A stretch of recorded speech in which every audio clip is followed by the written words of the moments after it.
సమంత నాగచైతన్య విడిపోయిన తర్వాత Samantha family man director అయిన రాజ్తో ప్రేమలో ఉన్నారని ఎన్నో వార్తలు సోషల్ మీడియాలో హల్చల్ చేశాయి.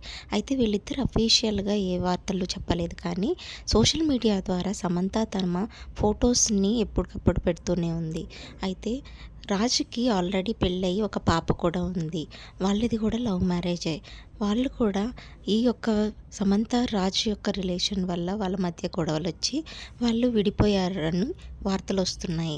అయితే రాజ్ యొక్క భార్య 100 కోట్లకు డిమాండ్ చేయడంతో దానికోసమే వాళ్ళు అఫీషియల్‌గా ఇంకా విడాకులు తీసుకోలేదని సమంత మరియు రాజ్ ఇద్దరు కూడా అందుకే తమ రిలేషన్‌షిప్ అఫీషియల్ చేయలేదని వినికిడి. అయితే రీసెంట్‌గా సమంత మరొక ఫోటో పెట్టి మనకందరికీ షాక్ ఇచ్చింది. దానికి కారణం ఆ ఫోటోలో రాజ్ మరియు సమంతయే కాకుండా రాజ్ యొక్క సిస్టర్ కూడా ఉన్నారు. అయితే వీళ్ళ రిలేషన్ వాళ్ళ ఫ్యామిలీలో కూడా తెలుసు అంటూ ఈ ఫోటో వల్ల వార్తలు ఇంకా హల్చల్ చేస్తున్నాయి. అయితే సమంత రాజ్ యొక్క ఫ్యామిలీతో కూడా ఎంతో క్లోజ్‌గా ఉండడం ఈ ఫోటోలో మనకు కనిపిస్తుంది.